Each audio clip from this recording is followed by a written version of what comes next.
মূলত আমরা অনেকগুলো কমিটি ফর্ম করেছি বিভিন্ন কাজের জন্য। প্রথম থেকে আমি বলে যাই, প্রথম বিষয় যেটা আমরা আলোচনা করেছি ভোটার তালিকা আইন 2009 পর্যালোচনা, এবং আমাদের কাছে মনে হয়েছে এটা অধিকতর গবেষণার প্রয়োজন আছে, সুতরাং সংশ্লিষ্ট কমিটিকে এটা আরও পর্যালোচনার জন্য দেওয়া হয়েছে। দ্বিতীয় বিষয় যেটা আমরা আলোচনা করেছি জাতীয় সংসদের নির্বাচনী এলাকার সীমানা নির্ধারণ আইন 2021 পর্যালোচনা। বর্তমানে যে আইনটি আছে এই আইনে দুটো বিষয় এখানে সমস্যার সৃষ্টি করছে। একটি হচ্ছে বর্তমানে মূলত জনসংখ্যাকে গুরুত্ব দিয়ে এই সীমানা নির্ধারণের বিষয়টিকে নির্ধারণ করা হয়েছে। আমরা যেটা প্রস্তাব করতে চাচ্ছি যে ভৌগোলিক আয়তন, অবস্থা ও অবস্থান, সর্বশেষ জনশুমারি প্রতিবেদন ইত্যাদির ভিত্তিতে সীমানা নির্ধারণী কার্যক্রমটা করার।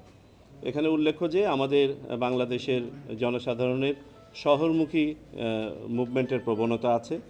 যদি আমরা এটাকে শুধুমাত্র জনশুমারির উপরে রাখি এবং জনসংখ্যার উপরে রাখি তাহলে দেখা যাবে শহরের দিকে আসন সংখ্যা ক্রমাগতভাবে বাড়তে থাকবে এবং অপর এলাকায় কমে যাবে, সেটা রিপ্রেজেন্টেশনাল হবে না বলেই কমিশন মনে করে। পাশাপাশি এই উপধারা যে আছে একটি, সেই উপধারাতে আমাদের কাছে মনে হচ্ছে এখানে একটি টাইপিং মিস্টেক আছে, এবং আমরাও আমাদের রেকর্ড থেকে যেটা পেয়েছি যে আমাদের এখান থেকে যেটা প্রপোজ করা হয়েছিল উপধারা 2 কে ধারণ করে উপধারা 3টি দেওয়া হয়েছিল, কিন্তু ওখানে টাইপিং মিস্টেকের কারণে সম্ভবত এখানে উপধারা 1 হয়ে গেছে। ফলে যেটা দাঁড়িয়েছে যে নির্বাচন কমিশন কিছুই করতে পারবে না, আসলে তো সেটা হওয়ার কথা নয়। আমরা এই সমস্যাটি তুলে ধরে এটা সংশোধনের জন্য লিখব। আমাদের কাছে এই মুহূর্তে 41টি আসনে ইতোমধ্যে 248টি আবেদন জমা পড়েছে, সীমানা সংক্রান্ত বিভিন্ন ধরনের আবেদন। তো এগুলো নিষ্পত্তি করার জন্য আমরা অপেক্ষা করছি যে সীমানা নির্ধারণী সংক্রান্ত কী ধরনের সিদ্ধান্ত আসে। সংস্কার কমিশনের এতেও একটা সুপারিশ আছে, আমাদেরকে অপেক্ষা করতে হবে। তবে এই আবেদনগুলো আমাদের কাছে পেন্ডিং আছে, জাস্ট আপনাদের অবগতির জন্য। নেক্সট বিষয় যেটা আমরা আলোচনা করেছি, বিভিন্ন দেশে আমাদের প্রবাসী বাংলাদেশিদের দূতাবাসের মাধ্যমে ভোটার নিবন্ধন কার্যক্রমের শর্ত, পদ্ধতি এবং সীমাবদ্ধতা ইত্যাদি নিয়ে পর্যালোচনা করেছি। আমরা সিদ্ধান্ত নিয়েছি যে এটাকে আরও কিভাবে সহজীকরণ করা যায়। আমরা অনেক ধরনের ডকুমেন্ট চেয়ে থাকি, তবে আপাতত আমরা যেটা ভাবছি যে পাসপোর্ট এবং জন্ম নিবন্ধনের উপর মূলত ভিত্তি করে বাকিগুলোকে ঐচ্ছিক হিসাবে রেখে করা যায় কিনা সেটা নিয়ে আমরা ভাবছি, এবং এটা প্রাথমিকভাবে সিদ্ধান্ত নিয়েছি। তবে এটার সাথে যেহেতু বিদেশি নাগরিকদের ভোটার হয়ে যাওয়ার ব্যাপারটি জড়িত আছে, এটাকে আমরা আরেকটু গবেষণা করে দেখব। তবে মোটামুটি সিদ্ধান্ত হচ্ছে এটাকে আরও সহজীকরণ করব। এখানে আমার মনে হয় না কোনো ডুপ্লিকেশন অফ এফোর্ট আছে।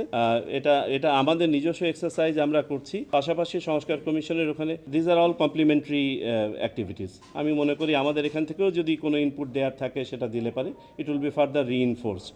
এটার সাথে কোনো কন্ট্রাডিকশনের কোনো সুযোগই নাই। ওনাদের ইয়েতে ডিটেল রিপোর্টটা তো আমরা দেখি নাই, ডিটেল রিপোর্টে কতটুকু কী আছে সেটা দেখলে হয়তো বা আমি মন্তব্য করতে পারতাম। আপনি যেমনটা দেখে থাকবেন আমরা সবগুলোই কিন্তু বিভিন্ন কমিটিতে রিভিউ করার জন্য দিয়েছি, ঠিক আছে, যাতে করে আমরাও প্রস্তুত থাকতে পারি, যাতে আমাদের কোনো মতামত দেওয়ার প্রয়োজন হলে বা আমাদের কাছে মতামত চাওয়া হলে আমরা যেন তাৎক্ষণিকভাবে বলতে পারি।